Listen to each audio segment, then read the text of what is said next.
I'll start with a little bit of context for how I came to the argument, and then I'm going to focus on these three key takeaways. The first is that newsrooms are places of power that are becoming increasingly inhospitable for those who are non-white and who lack financial resources, and this isn't getting better, with real consequences for coverage. Two, that there are affective and political dimensions of distance that emerge when news organizations retreat, or why being somewhere matters. And three, that digital drivers of news revenue mean heightened reliance on those willing to pay, with significant consequences for equity and geographically specific news coverage. So first, some setting and context for the project. So when I first began researching the book, I thought I would be doing this project on the haves and have-nots of news organizations as they shifted into this post-industrial mode of labor and production. So to this end, I went to the Washington Post's opening week celebrations to usher in their new digs under Jeff Bezos, carefully noting the lobster canapé, the scotch, the guava juice, and the made-to-order espresso drinks across the week of celebration. It was plain old showy and very Washington, with Secretary of State John Kerry on hand, along with the governors of Maryland, Virginia, and the mayor of DC, all toasting to democracy. And this is, January 2016, a different time. And I found myself thinking that news organizations, especially newspapers, were an economic free throw, and there was lobster at the Post. For those of you who are less familiar with the economic crisis facing American journalism, especially newspapers, it's pretty dire. Newspapers in particular have been particularly hard hit. They've lost about $35 billion in advertising between 2006 and 2018. Newsroom employment is down about 57% since 2005.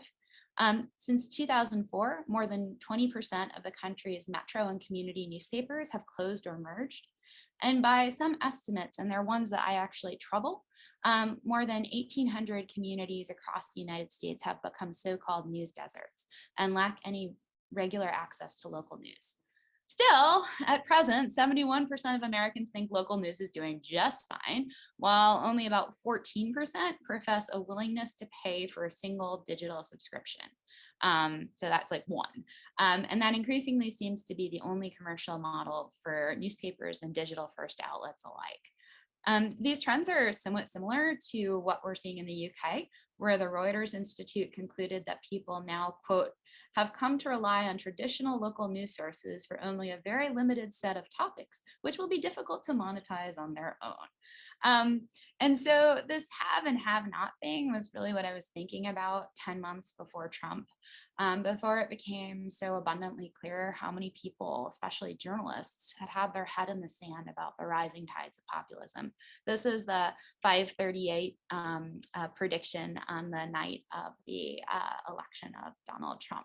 And I think that this social and cultural and political division, this sort of like place of power division between elites who produce the news and construct the political dialogue and public opinion more generally, is also something I think we see in the context of the UK. So there's this sort of like, I think this is well said, well-educated, establishment-minded analysts, whether in journalism, finance, or betting markets, may have a tendency to discount the willingness of populist, conservative, and less educated voters to support candidates and policies that previously seemed unfathomable. So I think there's sort of a similar distance dynamic going on. So in 2016, my focus shifted to something far bigger and far more important, which was that these haves and have-nots of journalism were embedded in a much more significant fracturing of US democracy amid declines of trust in journalism, particularly in the right, rising social inequality instantiated in geography, and of course the gigantic challenges of reckoning with big tech, Google, Facebook, and Amazon. So instead, the book really became more broader. It's a book about place, power, and inequality in journalism.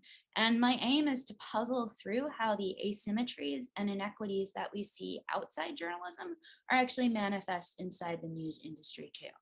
So what becomes plainly clear is that only national, non-geographically specific news outlets are likely to survive, and that the good news, the news that feeds democratic life, Well, that becomes produced and consumed by the blue cultural elite.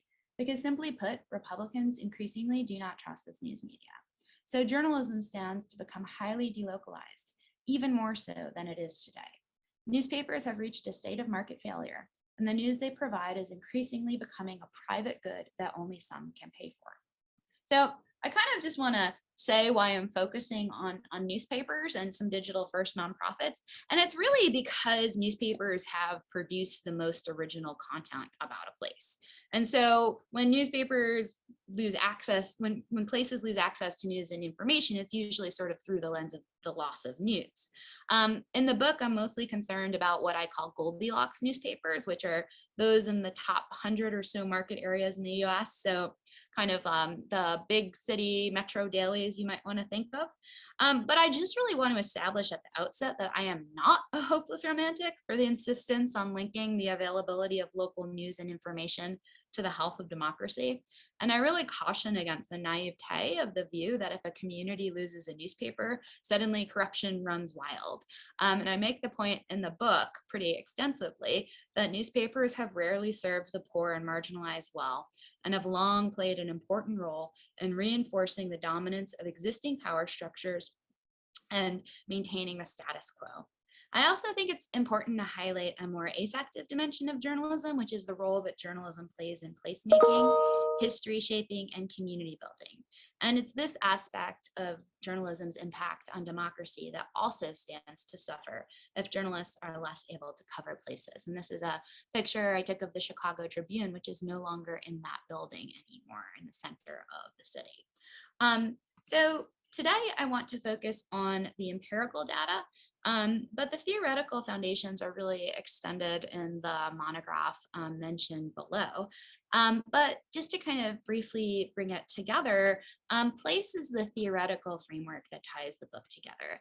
And I see place, and I draw on Henri Lefebvre, David Harvey, and Doreen Massey principally. I see it as this sort of tripartite kind of analytical framework.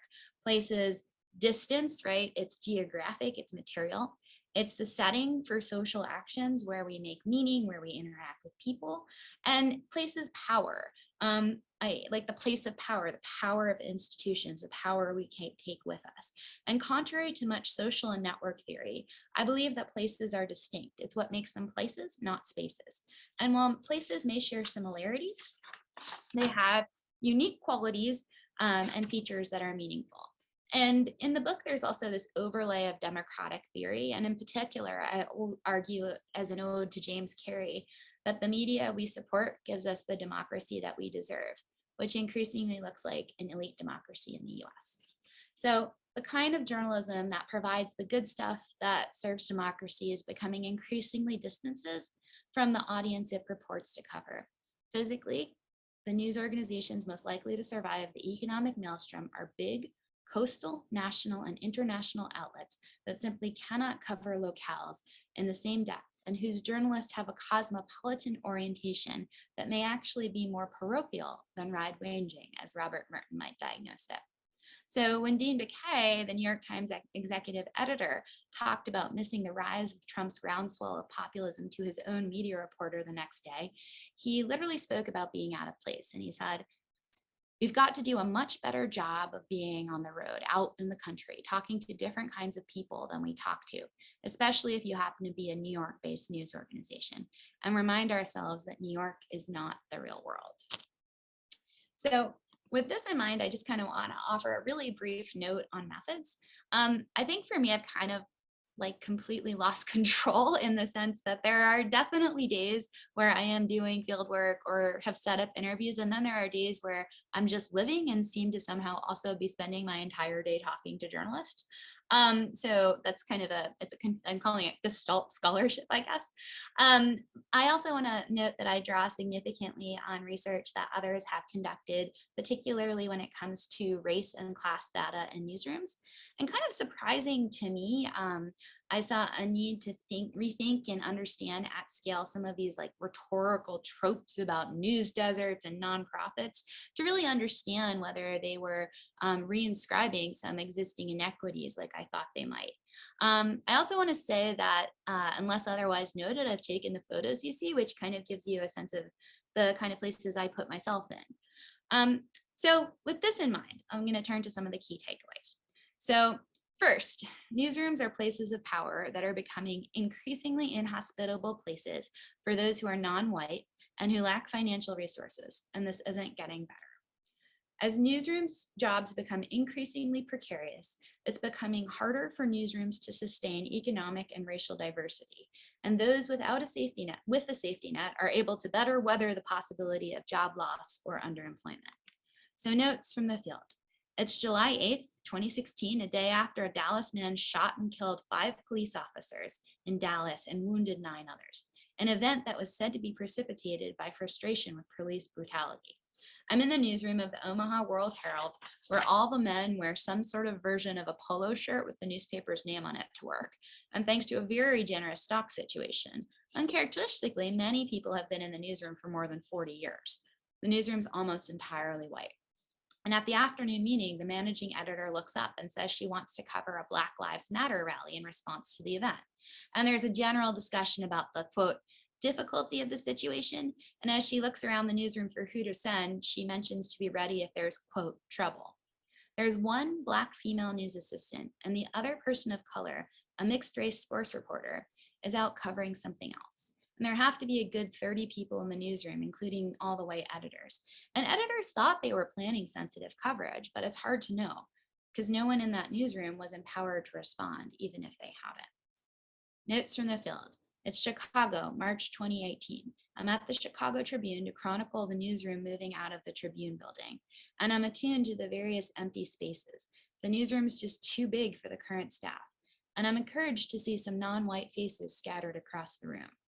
I head into the morning page 1 meeting in which digital strategy is planned, and every single person following me into this room of power is white, with only one other woman than me. So flash forward to 2020's summer's racial unrest when the Philadelphia Inquirer put out a misguided covered section, Buildings Matter Too, prompting a walkout of the newsroom and the resignation of the editor-in-chief. You gotta wonder, how did this happen? And I think The Guardian has come under fire for sort of mixing and matching Black rappers, in some of its coverage. So how does this kind of, sublimated racism kind of precipitate? In Los Angeles, there have been movements to unionize, and the Latino caucus of the LA Times has rightly pointed out a glaring mismatch, that LA is the majority Latinx city, and in Los Angeles, approximately 1 out of every 2 residents is Latino, but Latinos only constitute 13% of newsroom employees.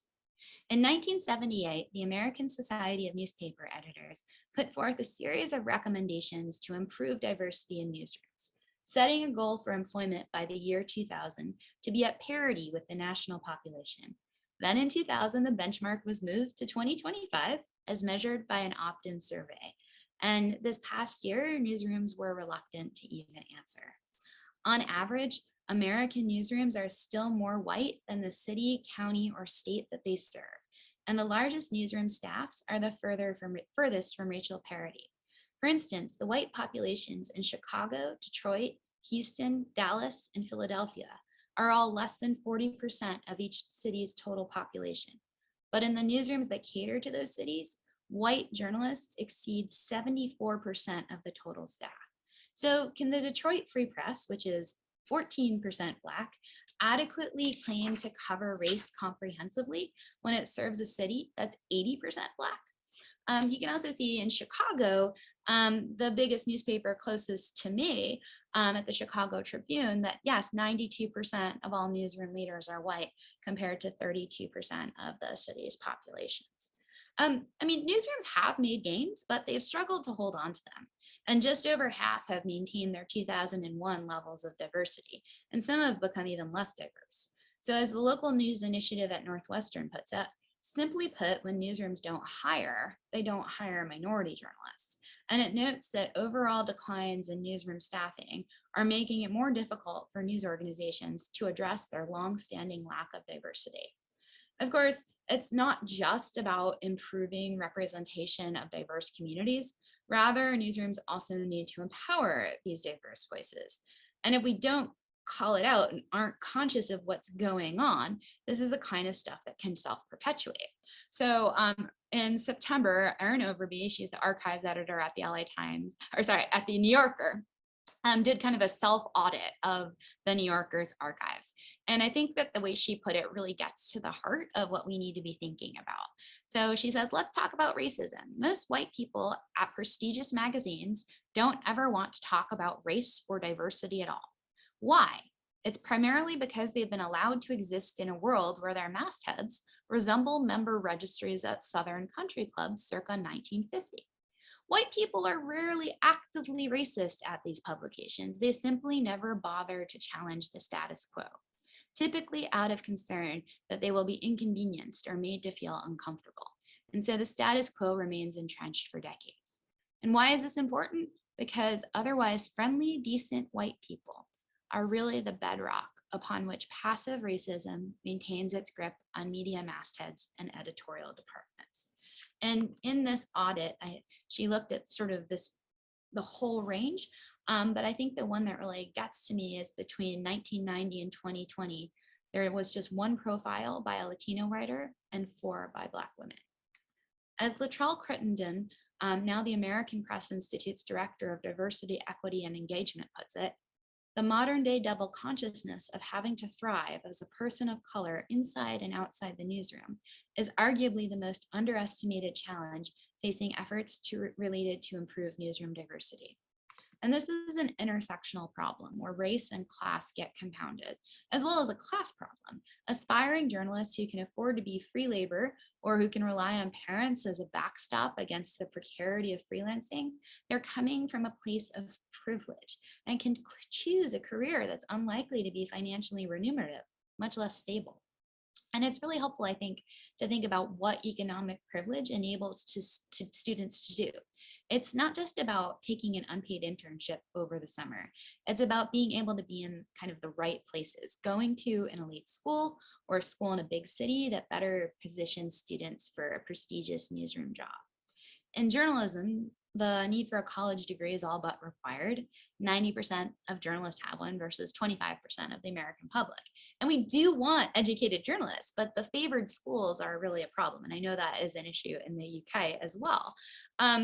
When the New York Times director of fellowships and internships, Theodore Kim, tweeted his, quote, super unscientific opinion on which schools turn out the most consistently productive candidates, his list reflected this bias towards elite schools and state schools with the most competitive journalism programs. His top choices were Columbia, Northwestern, UC Berkeley, and Yale, with honorable mentions going to Missouri, Harvard, USC, Florida, Duke, and Stanford. An Asian American Journalists Association student project found in 2018 that 65% of summer interns from a group of publications, including the Times, the Post, the Wall Street Journal, NPR, and the LA Times, came from a group of the 13 most selective universities in the nation. The New York Times, the Washington Post, and the Wall Street Journal especially recruited from the top 1% of schools ranked by selectivity. So, are all interns rich or all Harvard students rich? No. But in 2021, the Harvard Crimson found that the median family income for its freshman class was $125,000 US, nearly twice the median household income in the United States.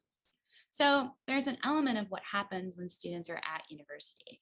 And in the US, it's customary for students who take out financial aid to pay part of their way through a program called work study, where the university pays students to do work around campus, usually some form of menial labor.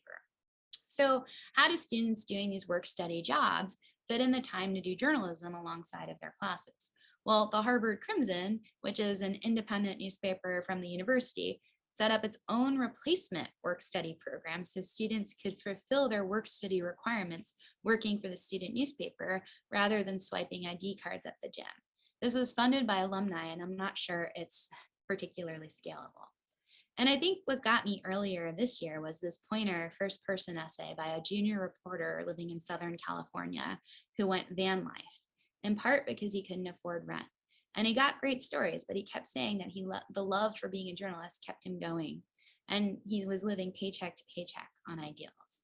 So as journalism jobs become increasingly precarious, newsrooms become bastions of privilege.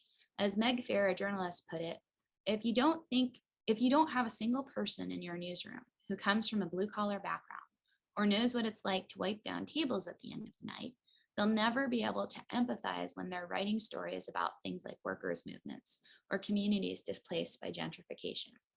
So any of this sort of fragility makes any meaningful gains in diversity and inclusion more difficult to maintain or advance. And as newspapers enter market failure, current market logics for news stand to worsen existing inequities and what people and what places are covered. So part 2, there are affective and political consequences when news organizations pull back from places or why being somewhere matters. The loudest voices in American public discourse belong to those journalists with perspectives that are shaped by minimal day-to-day exposure to those who don't live in big cities like them. And that goes for the institutional news media and the partisan news as well. And there is deep, deep, deep asymmetrical polarization in the US around media trust, with Republicans distrusting mainstream media significantly more than Democrats. The latest October 2021 Gallup poll showed that only 11% of Republicans trust the news media compared to 68% of Democrats. And only 8% of Republican or Republican-leaning voters trust newspapers compared to 35% of Democrats, which is a 27-point confidence gap. We also know that Democrats are more likely to subscribe to local news because they believe it's a good civic duty, while Republicans are more likely to subscribe for the coupons. And so when news organizations start pulling back from places, from local places, and national news organizations start coming in to do the coverage, these pre-existing problematic issues come into full force.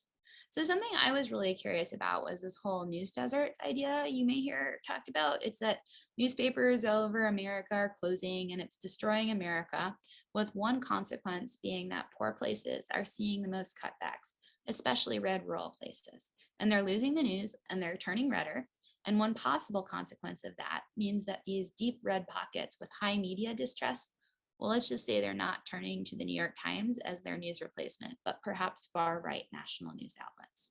So along with Sang-Hoon Kim, I looked at some of these trends, and we used this data set, the American Communities Project, that breaks up all 3,143 US counties into 15 different clusters. So like rural middle America, working class country, graying America, evangelical hubs, as well as the Bureau of Labor Statistics data that tells us newspaper employment at the county level. And we asked kind of these 3 big questions. First, like, how are different types of American communities affected by the loss of news? Second, are journalists actually increasingly concentrating in big cities? And 3, what evidence can we actually see between this association of declining news and increased partisanship? So when we look at kind of the losing the news by community type, what we find is that in many, many, many places, almost all types of places, we've lost journalism. And the losses are everywhere, really. But I think more significantly, if you look at the numbers, you can see in the places that I've highlighted that many places have just been historically under provision for news and information. This isn't new. It's not like these news deserts have just erupted, but that there are historic places that have been historically marginalized out of the news economic, infrastructure to get news there. When it comes to thinking about media capitals, we find that media capitals are media capitals, and the concentration really was already there. So the question is whether the degree of increase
communities that are losing news and vote share, um, and loss of journalism jobs, only one county type really shifts rudder, which are the exurbs. And exurbs are kind of weird in their own right and have lots of strange dynamics happening there too. I think regardless, the takeaway here is that powerful national media, the media most likely to survive the economic collapse, continue to fall into the same mistaken tropes about flyover states.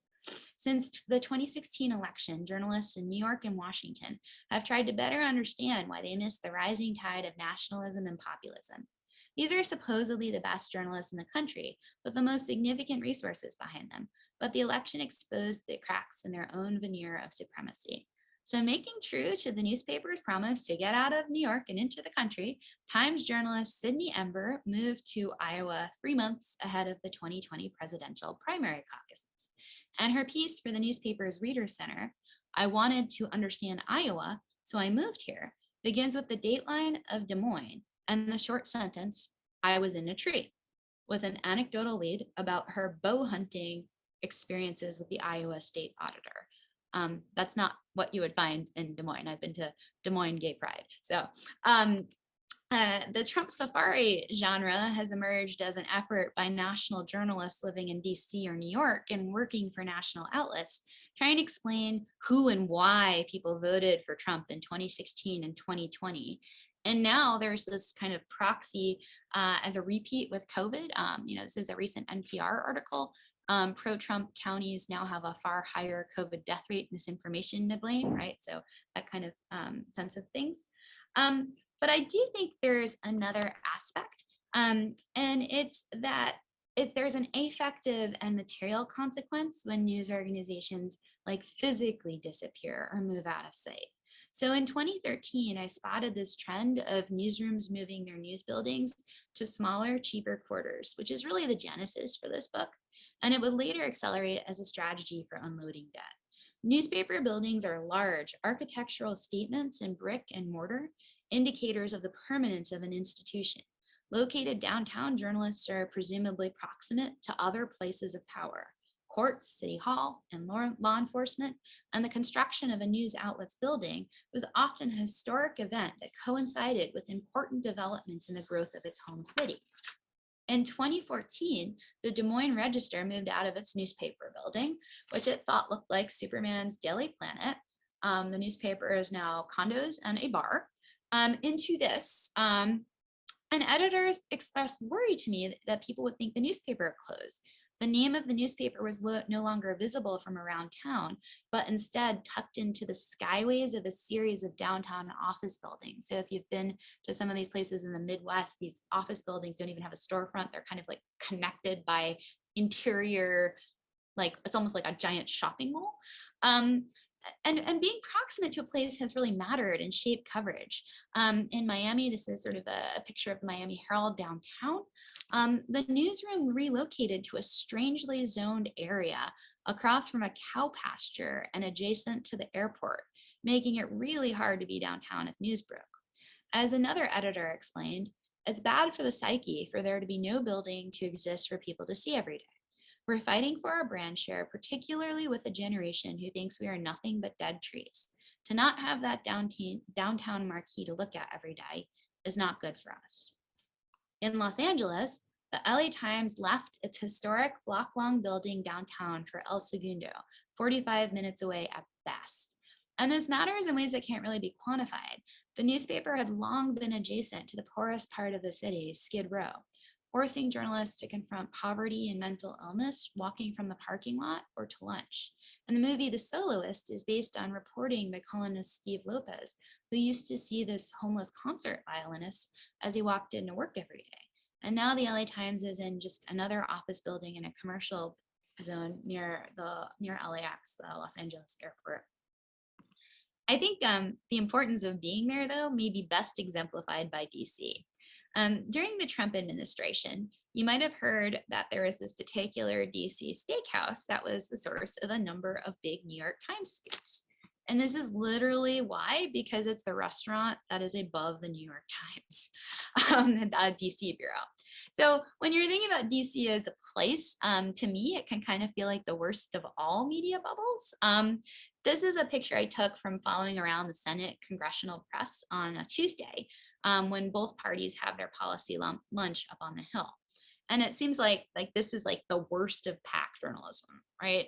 But actually, I have a chapter about the White House correspondent, and these are journalists who cover news from Washington for their hometown paper, even though it's often the case that journalists aren't even from this place at all, but instead have come up maybe through the DC internship system.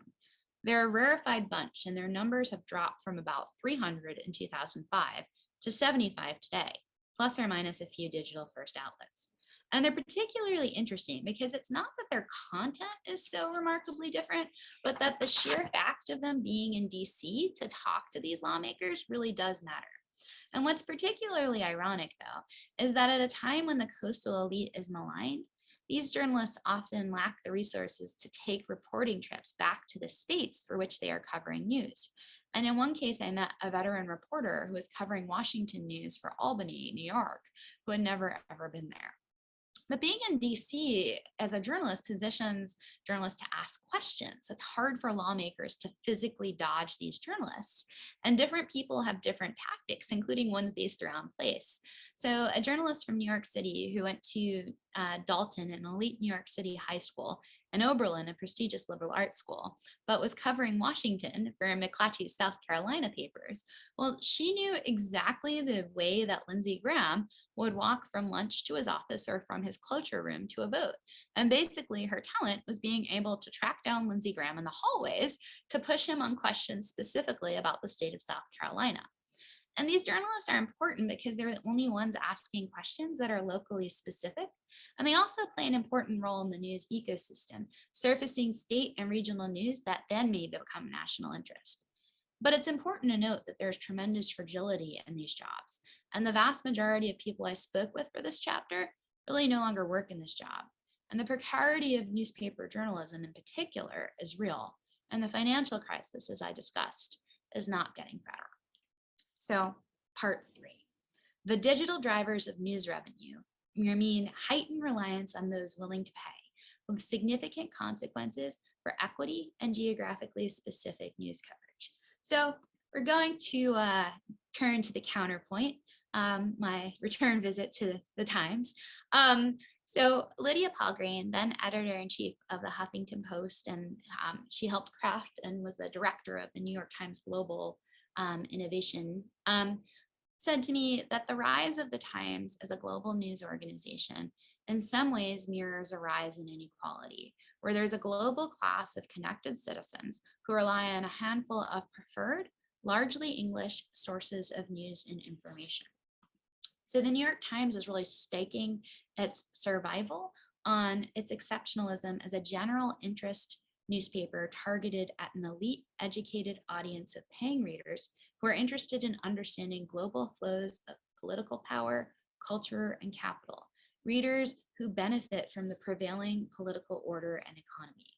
It's also an exceptional case rather than a generalizable one. And given its particular set of resources and advantages, it's positioned, I think, to have at least a fighting chance. So the Times' answer is to build a subscription base beyond its US market. And thanks to McKinsey, the global consulting firm, the Times realized really early on that growth in new US subscriptions would probably have a ceiling. And it set the goal, and I put the wrong screenshot in, but it set the goal of reaching 10 million digital subscribers by 2025, which it reached actually in February, like this month, 3 years early. And that meant it would be able to forego dependency on digital advertising and be almost entirely supported by subscribers. And they've now moved that benchmark to 15 million. And so what this practically means is that the Times has made this international investment in editorial content and implemented a business strategy that seeks to convert the 27% or so of Time readers who live abroad, 38 to 40 million readers a month, but only 15% of the digital subscription base, into new digital subscribers. And this milestone goal of reaching 1 million international digital news subscribers, and like the most Timesian brag, the New York Times is in almost every country on earth. And this is their deliberate strategy. And as the Times moves further into class marketing, um, it's the Times itself is aware that people are increasingly losing access as they focus increasingly on reaching a global elite.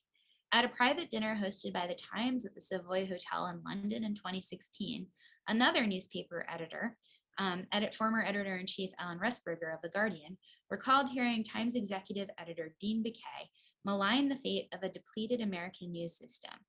Quote, there is a new reality in which 98% of Americans were now excluded from the New York Times' journalism and might well have to do with substandard information. So this is like a very conscious choice with the costs and benefits very consciously acknowledged. And yes, the economics of digital advertising are really, really distorted, and they have been from the beginning without Google and Facebook's duopoly. And I compare the New York Times to this different class of papers I call Goldilocks newspapers. So they're the original content providers, not just for Metropolis, but often a region and a state. And their journalism, while locally significant, often draws national and international attention. Their size, though, squeezes them particularly hard in an era where making money from digital dollars is the key to future financial sustainability. So, unlike the Times, which can try to go global, these outlets are particularly challenged because they can't escape the hard material truth that local audiences are finite. There are only so many eyeballs in one place and a limit to how much money that can be tapped from a geographically specific market. So here's another example. The Miami Herald saw itself as owning Cuba coverage like no other US newspaper or television network could. And there was no way it was going to be scooped on Fidel Castro's death. Miami is home to the largest Cuban American population in the US, and they plan to be the first to break the news with the full panache of all the newspaper had to offer. And so for almost 20 years, the newspaper had a Cuba plan with every reporter knowing his or her task. And actually, if you were in the newsroom, there was this whiteboard that had the Castro obit story ID code so it could be called up as quickly as possible from the content management system and published as soon as the death was confirmed.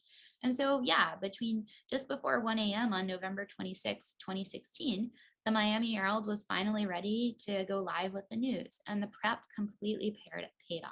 The newspaper got attention and web traffic from people all over the world. It was a win, except it wasn't, because little of it counted as traffic that would translate into digital ad dollars. Because of the perverse upside down logic of digital economics for journalism, the Miami Herald couldn't financially benefit from this massive burst of attention, which was considered, quote, drive-by traffic. New readers might come for one or two stories about Castro and never return. And only people in the local market, Miami and environs, matter in terms of monetizing digital advertising dollars. And unlike large national news outlets that regularly command large audiences, there's a spike in traffic from a local news outlet is really kind of unpredictable. So even if a story goes viral, there's little recouping the value of these geographically dispersed audiences in any real meaningful way because there's no internal information on them. This can actually even send ad prices crashing on the programmatic exchanges that Google runs. And so the pressure to raise digital revenue has particularly problematic consequences. For news publishers to remain solvent, they must prioritize those who will pay for news via digital subscriptions, audiences who are rich, white, and blue, worsening inequities in access to news and information.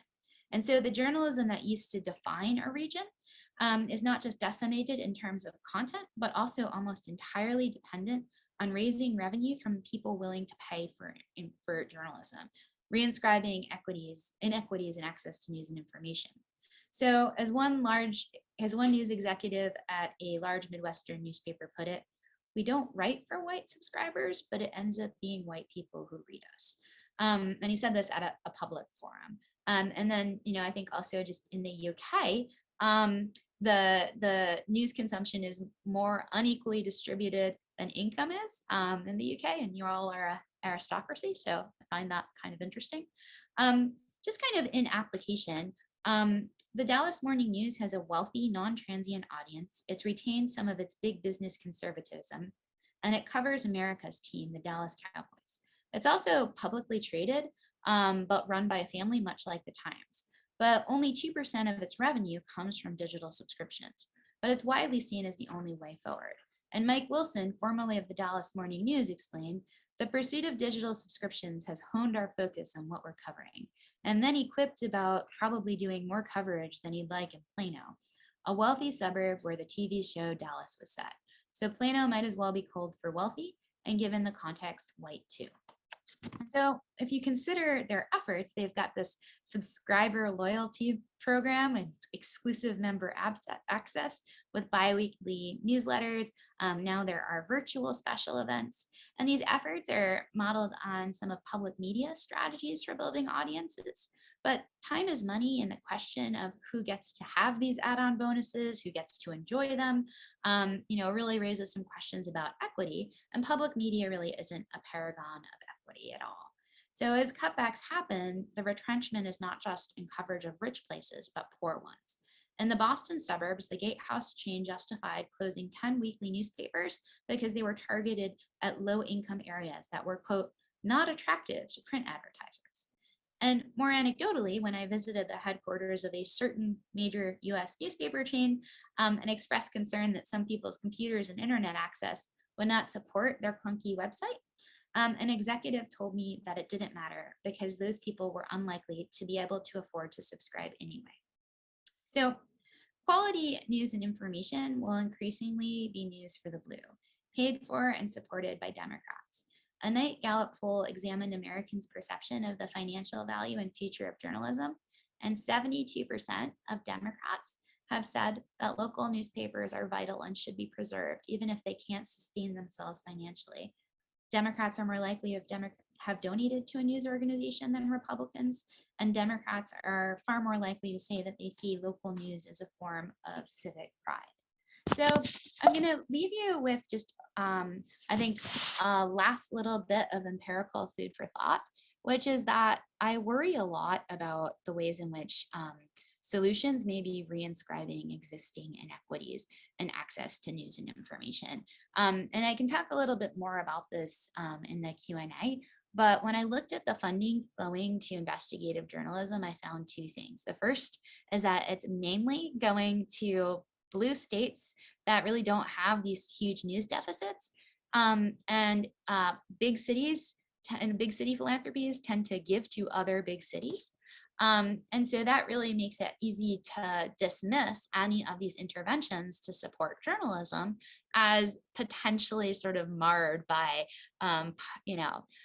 outsider infiltration. In fact, one of the case studies I look at in the book, 100 Days in Appalachia, ended up being written up on Breitbart as part of like a center-left bias Google ProPublica coalition with the George Soros Open Society Foundation. So I guess to kind of, bring this all together, what I really want you to think about is that I hope I've shown you really how markets, race, class, and politics intersect to shape the news that we see, and how who has access into the newsroom gets to mold the coverage that we see, and that those who pay for news will increasingly determine where journalists direct their scarce resources. Certain places have particular resources and opportunities that make them compelling markets for news organizations. And there are many places in the United States that have simply been chronically under-resourced in access to news and information. And the way we're going, the news organizations that will survive stand to be the ones that are even more disconnected from places and types of people that were poorly covered before.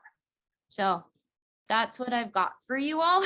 And I didn't want to kind of go too much longer.